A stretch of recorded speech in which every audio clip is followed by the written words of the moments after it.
What's going on, people? It's me, Rob the Man, making another video. Usually I would have face cam in these videos, but the reason today, I have a good reason why I have no face cam today. I didn't feel like setting it up. So we're just doing the card cam. That's right, card cam. I'm trying a different angle out here, seeing if it'll look good. I'm gonna try to hold up the cards to the camera so you can see the beautiful shiny Rarity. And I'm gonna go and showcase this deck today.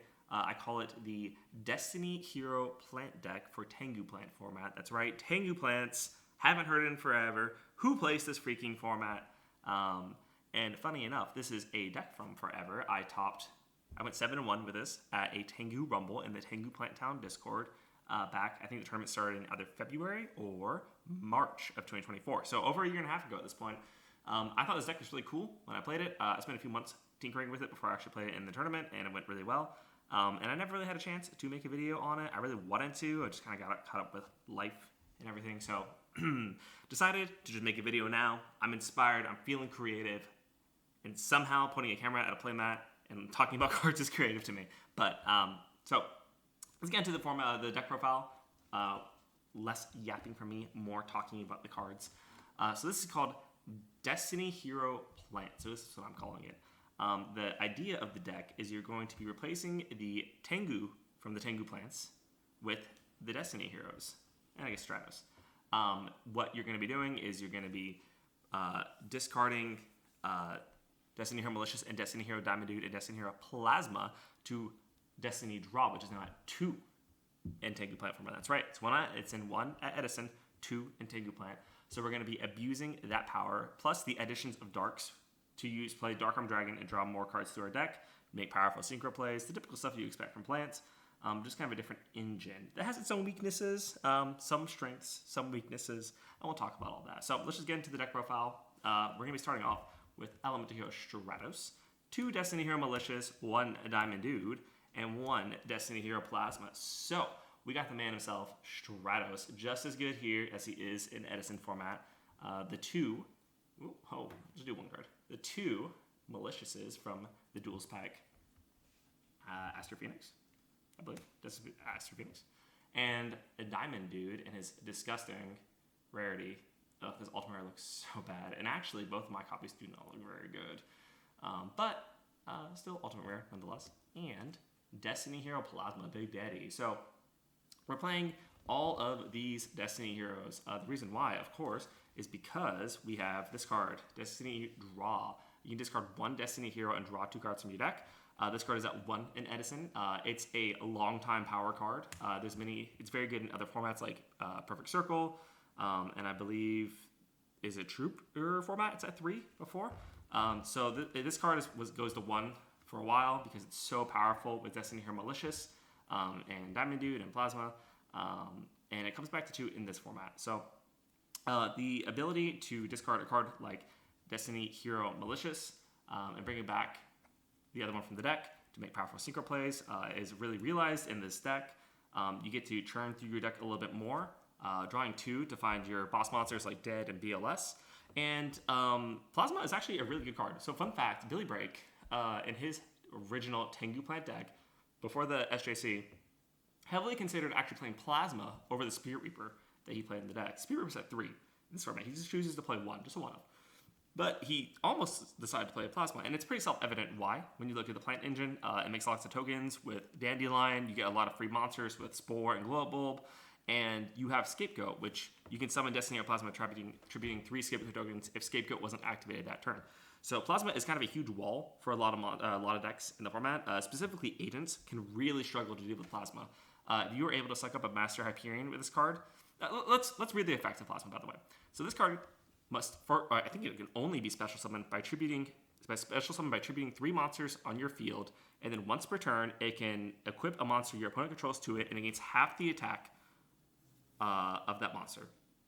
It doesn't have a protection effect, so like if you would run over this, it doesn't like destroy the equipped monster or anything like that. It just gains the attack, and you can only have 1 thing equipped to him at a time. So Plasma, if he is able to suck up a Master Hyperion, he jumps up to a whopping 3250, I believe, right? 3250 plus 19. And Agents have like no way of dealing with that besides Dark Hole, an and then like something another big guy, or like Mirror Force or TT or Honest, right? So just I know it sounds like a lot, but there's really not that many ways to deal with this card. So they really struggle with this card. Plants can really struggle with this card if they can't do things like summoning something off Tour Guide or activating their single monster effects. Like they can't Black Rose Dragon while this is on the field. And just a surprisingly strong card. Like when you summon Stratos, if you don't have Destiny Draw in hand, or a way to discard this like 1-for-1, you're probably going to be getting Plasma because it's just so good against so many different things in the format. So that's the first package in the deck. The second is Dark Grepher and Plague Spreader Zombie. So this is a classic combo from Edison format. If you play Vayu Turbo, Diva Heroes, the Teleda deck, you are pretty obvious with how this works. We're going to be summoning Dark Grepher, pitching a Destiny Hero Malicious, and sending a Plague Spreader Zombie. Or vice versa. There's a lot of ways you can do it. And the reason why we play this card is obviously it's good with Malicious, but and we have the 2 Destiny draws to unbrick us off of the Maliciouses if we draw it. But the only other card besides Grepher to discard this to in the deck is 1-for-1. So it's just another way to convert the Maliciouses into actual cards. And on top of that, we're playing Dark Arm Dragon. So these 2 cards up our Dark count while also giving us other synergies within the deck.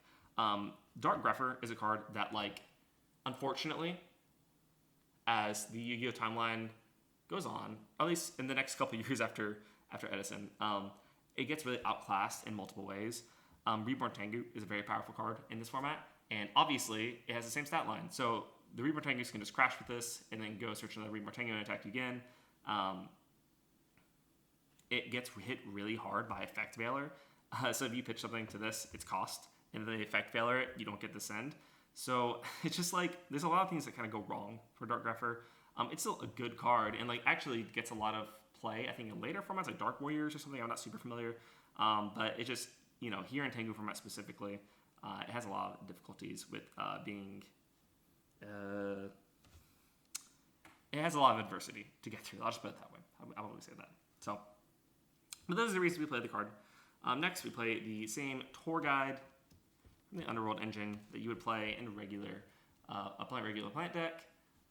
These are the Euro Secrets. Ooh, fun. Euro Turbo Pack. Wow. Amazing. These are all darks. We're playing Allure of Darkness and Dark Arm Dragon, so our dark count needs to be high. Tour Guide is very good. It's a 1-card summon to make a 2500 attack monster. You can summon it to grab Sangan to search a monster for Destiny Draw. You can search one of the plant pieces. You can search something to pitch off of 1-for-1. Maybe you need a level 2 tuner or a level 1 tuner. Very versatile card. You can also make Levier, who can summon a banish monster, right? So if you banish Plague Spreader Zombie with its effect, you can bring it back, which can be very good. You can bring back something you banished with Dark Arm Dragon or a Blackluster Soldier. Super versatile monster. Can steal one of your opponent's monsters. Making it 2500 attacker is very good. And this card also synergizes really well with Destiny Hero Plasma. So let's say you summon Stratos, search up Plasma, pass. They don't have a play to contest it. Maybe they just summon Tengu, pass. You can summon Tour Guide, bring the Sangan out, tribute all 3 for Plasma, and then you can search off of the Sangan. Maybe you want to go get a hand trap. Maybe you need something to discard to Dark Grepher. Maybe you need a Destiny draw piece. Super versatile card. So that's why we play that. Next is the plant engine. So I call this deck Destiny Hero Plants. So obviously we're going to be playing all of the good. I'll put it this way. Whoops. I call it Destiny Hero Plants. So we're playing all the good plant cards. All of these cards are restricted. 1 Dandelion, 1 Lone Fire Blossom, 1 Spore, 1 Bulb, 1 Debris Dragon. So Debris Dragon and the rest of the plant package here all kind of do the same thing they would do in regular Tengu plants. You don't get the same powerful synergies of playing Reborn Tengu, where you can sync one off, then get another, and then use either Bulb or Spore's effect to keep synchroing. But the... did I show this one? Ooh. Dandelion. Beautiful. So you don't have the same obvious synergies with Reborn Tengu, but the Stratos, the Maliciouses, are all pretty sticky and pretty easy to make synchros with. You could do Malicious plus a That happens pretty often is making Trishula using Malicious as a 6, one of the tuners, and then either Scapegoat tokens or Dandy tokens. Like you can, if you're able to get this in the Grave of Destiny draw, then you Foolish Barrel to send Dandy, then you summon a level 1 tuner, you just make Trishula. And I know it sounds like, wow, it's a lot of things that all have to happen at once for it to work, but it happens pretty often. This deck has a good amount of starters, not as many as the original Tengu plant deck, right? Like those cards, that deck's just full of a bunch of 1-card like starters. I get, starters. But this deck, I think, is a little more synergistic with the Allure and the D draws. So this kind of payoffs to both. This one, I think, folds a little bit harder to Max C. Like, activating Plague Spreader Zombie, stacking a card, and then getting Max C is a horrible feeling. But I do think it can pop off and be pretty powerful, and enabling cards like Dark Arm Dragon is obviously good. So that's it for the plants. For the hand traps, you have 1 Max C. Here, I'm gonna start putting these all up. All right, so we have 1 Max C, 2 Effect Veiler. So I play 1 Max C just to be able to get the search off the Sangan. Because we're playing 3 Tour Guide, you get the Sangan pretty easily most games. Not most games, but like it's pretty easy to get to a Sangan. And then I like having the option of being able to choose Max C or Effect Failure depending on the matchup. Tengu Plants and Agents are the 2 decks you expect to face the most. Effect Failure is better against Agents. Max C is better against Tengu Plant. Both can be okay against both, right? Like you can Max C on a Venus and still get your value. Or you can Effect Failure the Tour Guide. Okay, sorry about that. We're back. The battery ran out. We went and got spare battery. It's all good. Back to the deck profile. So 2 Effect Veiler, 1 Max C. Like I said, I like having the option to choose between the 2 when I search off a Sangan, which you can do pretty reliably by attributing the Sangan to Plasma. And we're playing BLS, and we're not playing the 3 Thunder King Ryo, so I like playing 2 Effect Veiler over 2 Max C, just to have the extra lights in deck. The Plant Engine here is pretty effective. Plant Engine is pretty effective at making Formula Synchron, so it's pretty easy to kind of always have a light. Not always have a light, but it's pretty easy to prioritize getting a light via the Tour Guide to find Effect Veiler or the Plant Engine to make Formula Synchron. So that is why I play all that. And then finally the boss monsters, 1 Gores, 1 Dark Arm Dragon, and 1 BLS Blacklisted Soldier Envoy at the beginning. Dark Arm Dragon, a classic Edison staple that does not see very much play in Tengu, and whenever I show people this deck, the first thing they always say is, wow, I can't believe people don't play Dark Arm Dragon in Tengu.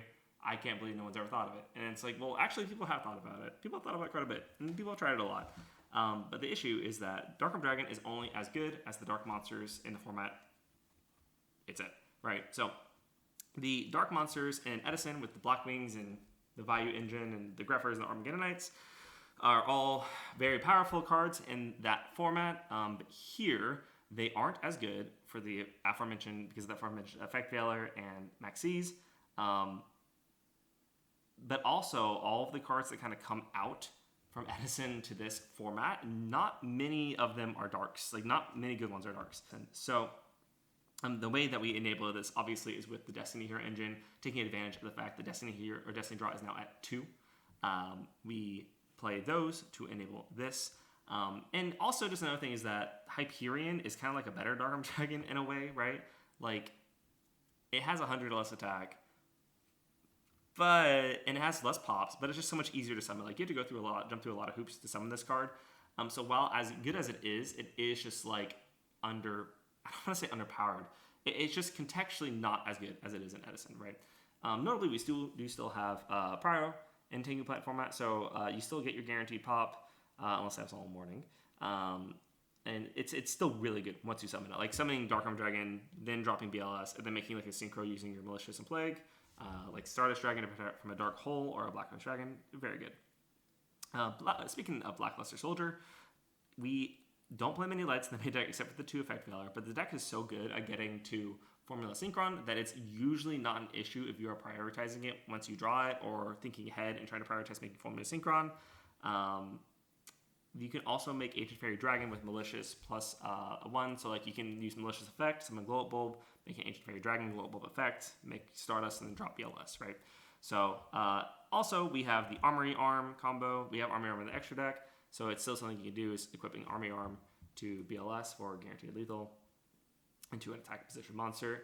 And Gorz is another dark that we're not playing many traps, as you'll see, so he has obvious synergy with all the plant engine. He's a level 7, so it's the token he is. So is Dark Arm Dragon. They're both level 7s, so you can make 8s using the plants and effect failures in the deck. So that's it for all of the monsters. Now let's go to spells. So we're playing 2 Destiny Draw. I wish we could play 3. We're only allowed to play 2. 1 Allure, 1 Rhoda, both still at 1. So the reason to play this deck, in my mind, is Destiny Draw and Allure. With the regular Tengu plants, the only draw power you have is Pot of Avarice, but even that requires a lot of setup.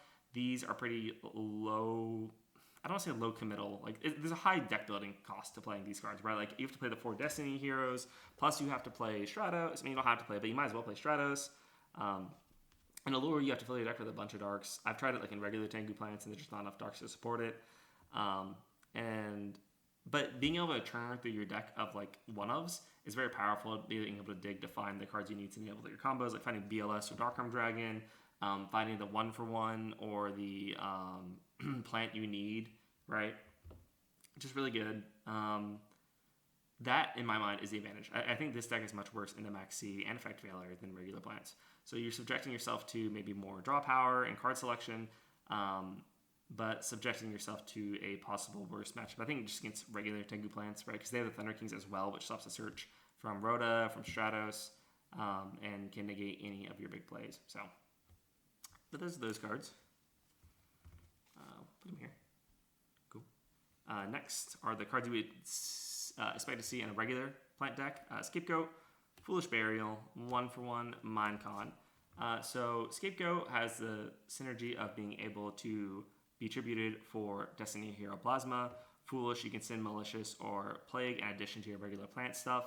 1-for-1, so going Stratos, adding Malicious, pitching to 1-for-1 is like a very good interaction. Pretty powerful that I have found. Like, people have started doing this at Edison recently, right? Like, they're playing the 2 Malicious in their Frog deck, so they can pitch it to 1-for-1, so they can do a sub combo. I'm not sure this is as good as that, but it still feels very powerful. It's definitely like one of the higher percentage win rate plays. And Minecon is good to eliminate opposing Thunder Kings either by syncing with it or by X-seizing with another level 4 to make Utopia. So that's the spells. And that's the non-power spells. Now we have the power spells: Book of Moon, Heavy Storm, MST, Dark Hole, Monster Reborn. So MST is at 3 in this format, but to be honest, adding all the Destiny hero stuff plus the Allure and the Destiny draws has a deck building cost of not being able to needing to make cuts. So MST isn't very good against agents or plants game 1 anyway, and those are the 2 decks you're expecting to face the most. So having to cut this down to 1 is really not that big of a deal.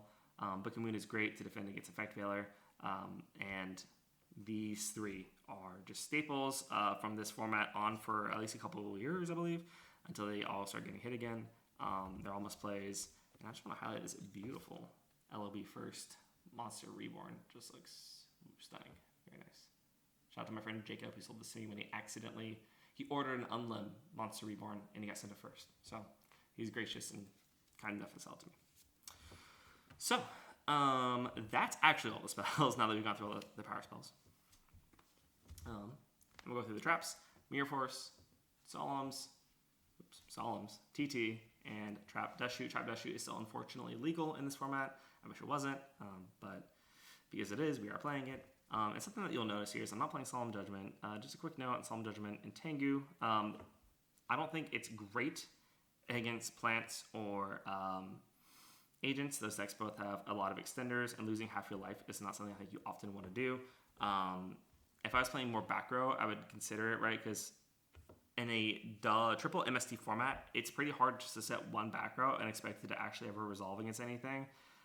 So if you're playing like a lot of back row, like Solemn Judgment can act as like 1 protection against Heavy Storm, but also 2, like if you're setting 2 back row, you're not expecting your Solemn Judgment to get hit like immediately off an MST, which I often do from setting 1 back row in this format.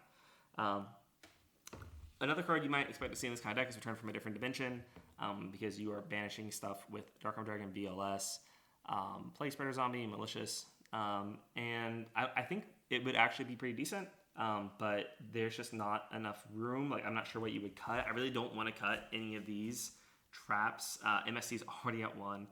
You could go to 0 MSC if you really wanted. You know, if I'm saying MSC is so bad, maybe you should go to 0, right? But I don't know. And one other thing that people talk about when they see this is ask why I'm not playing Future Fusion. The answer is because I'm not playing any waters, and the only thing you would ever want to reveal to Future Fusion is Absolute 0. All the other Omni heroes require you to use an elemental hero, and we're trying to send Destiny Hero Malicious off of Future Fusion for doing that. Silkus Rune has played a Diva hero Tengu plant deck, where he does play the Deep Sea Divas in Future Fusions. I've tried that deck, and I thought it was very fun, very cool. He plays a cloudy and poisonous cloud, I believe is what it's called, or poisonous gas. It's like a level 3 fiend water monster that you can get off Tour Guide. But I find that deck loses even harder to Maxi and Effect Veiler. Like, sending Diva into an Effect Veiler or Maxi is just like devastatingly bad. So I have elected to play more of a, like, I don't know, more of a Teledad, I guess you would call this type deck, right? So moving on to the extra deck, we are playing 3 Xyzas, Levier, Leviathan, and Utopia. Actually got some cool like Zexal inner sleeves for my Xyz cards. I use them all, and I'm actually rocking this. I'll show this off. This Yu-Gi-Oh! World Championship Qualifiers 2024 from Asia. I think this sleeve is like my favorite extra deck sleeve I've ever owned. I think it looks sick. The only one that you might be thinking is missing is Roach, Steelstorm Roach. We are playing Darkened Dragon in this extra deck, so to make room for it, that is the cut I made. There's also one extra synchro that people tell me I should play, but I don't think it's very good. So if we want to play that, we might have to cut another one of these. So anyway, the rest of the synchros are Trishula, Darkened Dragon, which we can make pretty easily with Militia. We have Scrap Dragon, Stardust Dragon, Ancient Fairy Dragon. Sorry, all the ghosters, I got confused for a second.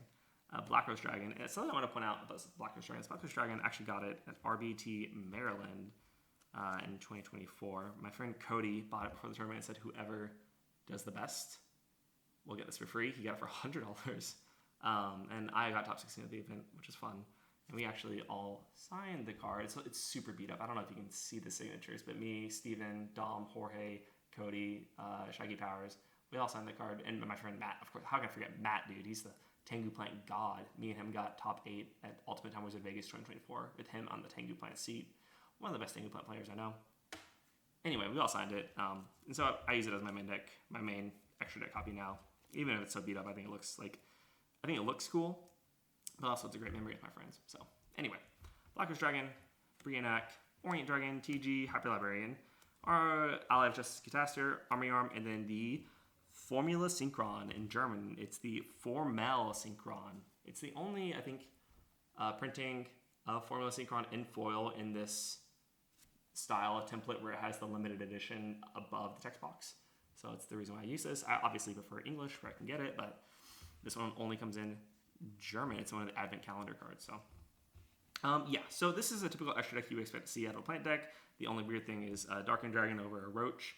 Another card people have always recommended to me is Scrap Archfiend. It's a level 7 Earth Fiend, 2700 attack, 1700 defense, I believe. Definitely 2700 attack, level 7. Vanilla, no effect. And the reason why people recommend it so much is because you have Malicious plus any level 1 makes it. But I found it to be kind of an underwhelming card, and like typically I want to be saving my Maliciouses for like either level 8 plays or Trishula. So, or Black Rose Dragon, right? Or Ancient Fairy Dragon if I'm close forest, which is in my side deck. So, I don't think it's worth the room, and I'm not really sure what I would even cut anyway. Obviously you gotta play Formula Synchron. If you ever play a plant deck, you understand why. Army Arm is also another light that is great with BLS for OTK. Cataster maybe could be a candidate for the cutting, or Orient Dragon. You can't cut any of these. You can't cut this, can't cut this, can't cut this. Yeah, so probably one of these two, but Cataster comes up, it says Orient Dragon against like the plant mirror. So personally, I just wouldn't add Scrap Archfiend, but if you wanted to try it, it's probably where I would start. So anyway, that's the extra deck. And finally is the side deck. So this is the side deck I was playing at the event. I'm not sure it was the exact side deck I would play anymore if I had this deck. I'm not sure card for card. I really haven't been playing like the Tengu. I'm not super into the Tengu meta like I was a year and a half ago. Like I wasn't, watching a lot of videos and browsing a lot of stuff. I was back then. I'm not really doing that now. So this is what I was playing at the time, and I can try to explain my thoughts. But again, this tournament happened a year and a half ago. I actually played the finals on a flight to Japan for my honeymoon. It was a multi-day tournament, and so we were in the finals. I was 7-0 up at the point. I went 5-0 in Swiss, one top 8, one top 4, and in the finals, I had to play on my flight to Japan, like 10 hours into the flight, on the flight Wi-Fi. It was horrible. I felt bad for my opponent because he had to deal with it, but he was super nice, so no biggie. Anyway, side deck. 2 Snowman Eaters, 1 DD Crow, 2 Maxi, 2 Legion of Light, 2 Forbidden Lances, 2 MST, 1 Close Forest, 1 Solemn Judgment, and 2 Black Horn of Heaven. So, I can go through matchup by matchup real quick about what I was thinking. Snowman Eater against Heroes and TGs, DD Crow against Plants, Maxi against Plants, any other special summon heavy deck that you could run into.